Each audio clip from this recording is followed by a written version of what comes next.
Coming to you live from an undisclosed location. Here is your host, the one and only Flint Rasmussen.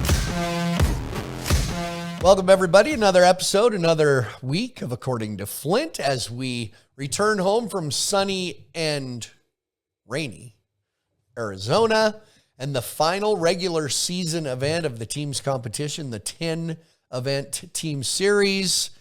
Arizona. All day Saturday, we go all the way to Arizona. Severe thunderstorm and flash flood warnings all day Saturday in Arizona. It was a great day to sit inside and watch some college football because, listen, what better weekend could you have when it rains in Arizona, Alabama loses, and Montana State wins? University of Montana lost too. That's not bad. Regular season event is over. Arizona once again proves to be a sneaky, fun live show. Get asked all the time. I've talked about this a lot. Get asked all the time, where's your favorite places to go? And everybody I think they predict it's going to be New York City. Albuquerque's usually on that list for some people, or my hometown one of Billings, Montana. For a long time, Kansas City has been my sneaky favorite. Good crowds. Sacramento's always been not a sneaky favorite, one of our favorites. Anaheim has snuck in there. Glendale, Arizona, sneaky favorite. Good crowds. You throw that Native American, that Navajo crowd in there cheering on Cody Jesus. He's a bull riding Jesus. Cody Jesus, him and Keyshawn Whitehorse riding for the Arizona Ridge Riders. Let me tell you, they are in it. It was the best in-arena live show we have had in the 10-week series of the team's competition. I was TV, as maybe some of you saw, TV, both Ride Pass and CBS on Friday night, and then in the arena Saturday, Sunday. And it was overall a good weekend. We've kind of figured out our roles in the team competition as it comes to a close. Hopefully that will carry over now to the team championship. Coming up in a couple weekends, the 4th, 5th, 6th of November at T-Mobile Arena in Las Vegas. Have some events going on at the South Point. Friday, Saturday at noon in the showroom. I'll be doing a free Q&A and show, my Outside the Barrel show there in Las Vegas, so catch us there. It will be a good few days in Las Vegas. So should be a fun time. Get your tickets. You can buy weekend passes or one-day tickets available. Check it out at PBR.com. Texas Rattlers. A month ago, we were laughing at Cody Lambert, that with all his knowledge, all his infinite knowledge that he has shared with us through the years, that it turned out that when it came to coaching bull riding and organizing a team, he was just pretty crappy at it. And we were laughing in the locker room, not to his face, but we were laughing. They just won their 3rd overall event in a row. They've won like 10 games, matchups in a row. It moved them.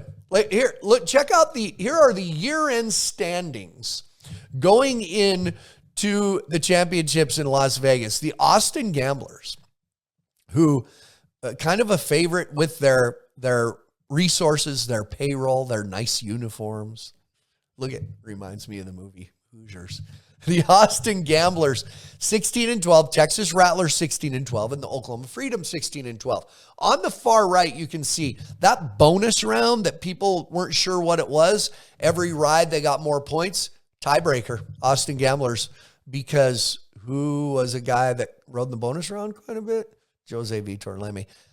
Carolina Cowboys, who I liked from the beginning. But look at the records. Nobody ran off with that. And joining me coming up after the break is going to be Justin Felisko, our PBR insider. And I'm going to talk to him, and we're going to share philosophies on why nobody really ran off with it. Kansas City drops down to number 7, and the Lastville Stampede at 7-20-1. Lastville. Did you catch that? It's a good one. So that's your year-end standings going into the team championships in Las Vegas. Couple things this weekend. First of all, congratulations to Kaiki Pacheco, also who rides for Nashville. His 300th career qualified ride in the PBR. His dad has been in the States here for a few weeks watching him. Kaiki Pacheco, and I can honestly say one of the class acts of the PBR since the time he arrived here, and he's really worked on learning the language, becoming a part of things. Really great dude. So congratulations to world champion Kaiki Pacheco. A surprise to me, though, and maybe Nashville was leaning on him a little too much. Maybe Coach McBride didn't assign him the bulls that he could have thrived on. But in the MVP standings, here are the final MVP standings. Much like other professional sports, the MVP was determined before the championships. Maybe I'll ask Felisko that, too. I don't know if I agree with that. I think in our sport, the MVP should have been after the championships. That's just me. Surprise, everyone. Jose Vitor Leme secures the MVP this weekend, the first night there in Arizona. I believe that's a $50,000 bonus. I think Jose probably has that in his boot. Not sure. It's interesting. Jose Vitor Leme, Dalen Swearingen, the top two. That was your top two picks in the draft. Shocker, Marcus Mask. That's wonderful. And the remaining top 8, we'll talk a little bit about that. So, Jose Vitor Leme, there was a reason the Austin Gamblers coughed up some money, spent it on him first. There was some debate during the draft into the team's competition. There were guys that said to me, that's the wrong pick. Dalen Swearingen is the one they should have picked first. Either one of those guys is the one overall pick would have been fine, but Jose Vitor Leme wins the league MVP. Hey, Justin Felisko going to join us after the break. He's our PBR insider. But before we get to that, we need to drink before we have Felisko on. So a word from our friends at Pendleton Whiskey.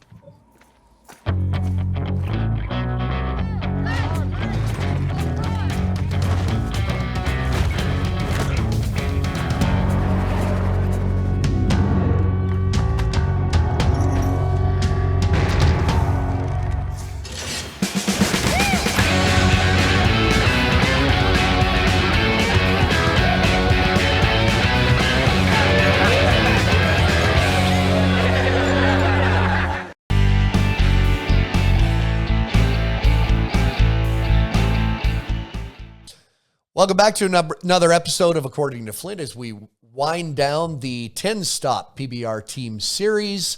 And what better person to give us a wrap-up, give us his opinions, everything PBR. He is our PBR insider and legendary Minnesota Viking, Justin Felisko, coming off a big win this past Sunday against the Dolphins, against Sean Gleason, PBR Commissioners, Miami Dolphins. Fallen victim to my Vikings. I think people watching this on Ride Pass, the official streaming network and Pluto TV of the PBR, should know that Sean Gleason is a freaky, weird Miami Dolphins fans. Like, I didn't know the Dolphins even had fans like that. It's weird. Him and John Sager. Anyway, nobody knows him. Yeah, Sager, Sager, who helps with our scoring and timing needs the PBR. He texted me some nice words this weekend during the Vikings game. Haven't heard from Sean though yet, so no. Maybe I'll see him in a few weeks of the playoffs. Oh yeah, big talkers till they lose. Hey, I want to get to a few things. I could talk football with you all day, but I want to get to a couple things. First of all, I mentioned this earlier. Austin, number 1 pick. They took the shiny pick of Jose Vitor Leme. They have the nice uniforms. They cracked out the gray shirts on Sunday.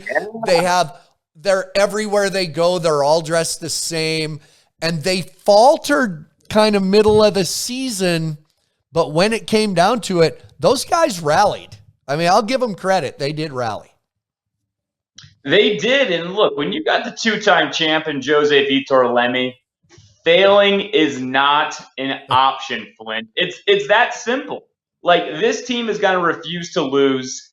JJ Gotch, their GM, he's the same way. He's got the really chiseled beard going. Shoot, the team got fresh haircuts in Glendale before the event started this week. So, I mean, this team is trying to be super professional, super perfect.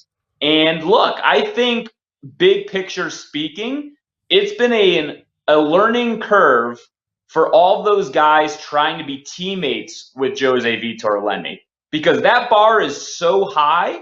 He has to be perfect. Like, they get the 1 seed this weekend. Goodness, Zeke Mitchell gets the big ride for them on Sunday. They clinch the seed. And Lemmy is steaming walking off the dirt because he got called for that slap or that touch at the 7-second mark. You'd think he'd be happy they got the bye. No, he was still ticked off about fucking off this bull. It just shows how dedicated he is to being perfect. And I didn't think he touched the bull, either did he, but it was his sleeve. It's like baseball, getting hit with a ball. It was his sleeve, so he said he was going to start wearing compression shirts so his sleeve didn't hang. So, yeah. Hey, those bad screws, man. Hey, Dalton Castle didn't hurt their cause getting on that team. That's you talk about, the whole deal me in, right? That's the gambler's motto. They just pushed all their chips into the middle of the table and got Castle as a number 4 pick in the draft. So now you get Lemmy and Castle to team up with a red-hot Zeke Mitchell, Ramon de Lima. And look, the team still only got 1 qualified on Sunday, so they're not perfect. They're not this juggernaut team, but it sure feels like they still are the team to beat because of the star power. I mean, if Castle's on fire like this past weekend, then Jose, watch out. So I also said first segment I was going to address this. The records, Nashville, Lastville, I call them. Nashville, they rallied a little this weekend. Their record was down. But when you look, those records are all virtually the same. And I have my philosophy is it's because you can't really dominate because nobody can play defense. Like everybody says, bull riding's not really a team sport. And it's not. It's a matchup of who rides the most. So that levels it out a little. It's not like you can send in a good linebacker, step up your secondary or whatever. Hockey's the same way. Basketball, baseball. You can't play defense. So it does level that field out a little bit. Does that make sense? 100%. And that's why you look at that Nashville team. They actually have more qualified rides in all of their head-to-head games than the Oklahoma Freedom do. And the Freedom's the 3 seed, and Nashville's the 8 seed. So you can make the argument that Nashville's been the better team, yet they're 7-20 and 1. Their record's horrible. So it's going to be interesting to see. I think it'll be very fun in Vegas to see the teams that rode the most bulls during the regular season. Will that be the bigger indicator of who succeeds in Vegas, or is there something to be said for these teams like Oklahoma that just keep finding ways to win? I don't know how you quantify that moment in a game. We call them walk-offs, right, when it's the last guy to go. But still, how do you quantify as a team throughout the season that just, as Clint Atkins would say, do your job. They got their job done. They won the game. So I don't know. It's going to be a lot of fun to see. Well, through 4 weeks of the NFL season, the Detroit Lions were the highest scoring team in the league. I mean, and they were very good. So, yeah, similar. Right. Real quick, Jose Vitor Lemi, no surprise, wins the league MVP, $50,000. Other sports do it before the playoffs. They determine the MVP. I just feel like the MVP should have been determined after the league championship at the very end. That would have been a good award to award that last day. Yeah, I've gone back and forth on this because I get that in bull riding, in rodeo, there is this prestige of being the individual aggregate winner throughout a season at an event. So I get why the PBR did this, but I would have liked to have included the postseason because that's important too. During the PBR World Finals, we still count that with the regular season and the UTV. We combine it. But I think even bigger picture-wise, I hope in the future that maybe we create the Rider of the Year award, and that goes to what we call the MVP this year, that aggregate winner. Because in my opinion, Flint, you can disagree with me, I think the MVP of the league is actually Derek Obaba. Darko Baba. See, that's the big debate, though, in basketball, football. Right. They always say the MVP isn't always the best player. It's the most valuable, a voted MVP. So 2 awards. You're talking a voted MVP and the league aggregate. Man, you're brilliant, man. I see what you're doing, and I like it. Nice job. Look, Jose deserves it. Jose is probably, you can make an argument for him being the MVP too, but you take Cole Baba away from Oklahoma, they're on the bottom with Nashville. There's no and ifs or buts about it. Yeah, he's the league MVP in hair as well. How the hell, I got about 2 minutes here, so real quick, how the hell did Texas do that? We were laughing at Cody Lambert a month ago. We were laughing at him that he couldn't do this, and here they are. He's got his team to buy in, and I think, too, what he's done, he's having the Brady Bunch, as he calls them. They've been living down there in Texas at his ranch, and then Edney, Joao, those Brazilians in Decatur, they're all driving over to Lambert's ranch. They've spent a lot of time together. They are buying into what Lambert is teaching, what he is preaching, and Lambert's not going to maybe be the most warm and fuzzy Colby Yates, Paulo Crimber, Rob Coleman on the back of the chute yelling and hype squad, but he is doing the same thing behind the scenes. He is teaching these guys. He is motivating them. He is creating a team culture. It's just been with the cameras turned off, and I think we're seeing that team, just like kind of the Outlaws were this gritty bunch and whatnot, this Texas team, there's a chip on their shoulder. This kind of this like, it's like the Cody Lambert, right? This grizzled, just kind of like tough looking cowboy atmosphere kind of team. He's the Norman Dale of Norman Dale. He was the coach on Hoosiers. Norman Dale. He broke him down and built him back up. Broke him down. And for a while, we thought he was going to be Bobby Knight maybe and throw a trip and take a chair and hit one of our judges earlier this season. I don't have much time here left. I'm going to give you my moment of the series, moment of the season. When he hit the replay button to challenge an Arizona ride, they get a no score. I don't think Logan knows this. He's sitting here. They get a no score. 7,000 people boo it. He props himself on the top of the chutes. They're booing him for challenging the ride, and he tips his hat and waves to the crowd, and he says to me, "They love me here." That was his answer. Greatest moment. It was so great. That was definitely a highlight. And even when during that Sunday game when they could have benefited from Austin losing, when they called Lemmy for the slap, Lambert was having a blast. He was like, "You got to be kidding me. They're favoring the home team. Oh, my goodness. They called the champ for a slap." He was just egging. He had so much fun. Why? Because they're winning, right? It's funny. His mentality has changed. And that's all the coaches, right? Another case in point, J.W. Hart, he was ticked off when they lost that game to Austin. The passion he showed there, kicking the back of the chutes. It's the emotion at this competition. It's finally there now. These guys hate to lose and they love to win.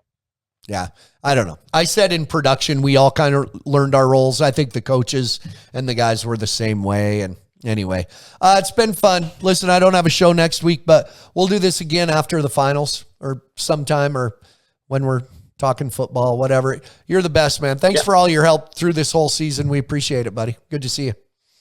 You bet, man. Can't wait. Talk soon. Justin Felisko joining us as always with some great stuff. Be right back. Wrap up the half hour right after this.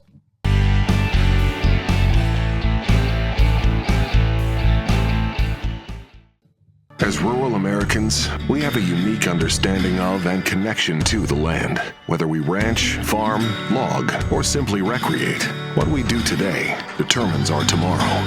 As stewards of the land, it's our duty to ensure that our children and grandchildren can enjoy the outdoors in a similar manner that was afforded us. Join the Rocky Mountain Elk Foundation and ensure the future of elk, other wildlife, their habitat, and our hunting heritage. Visit rmef.org today. Rocky Mountain Elk Foundation with some events going on at the team championship of the PBR down there in Las Vegas. I will be attending I believe a Thursday evening, the night of the Challenger Finals at the South Point. I will be helping host, I believe, the Calcutta for the team's event. Compliments of the Rocky Mountain Elk Foundation. Thanks to them for all their support. The other thing about elk is this weekend, opening day of rifle season in Montana, going to do a little elk hunting in southwest Montana. People who don't hunt or are against hunting don't understand. It's not always about the hunting. It's not always about the shooting. It's about just going. I'm going, my two brothers, the three of us, taking my dad hunting this weekend. So the four of us dudes going to be down there in Wisdom, Montana, doing a little elk hunting. Looking forward to that. This weekend, I'm going to be elk hunting. I won't even know how to spell bull riding. That's how far. No, probably not.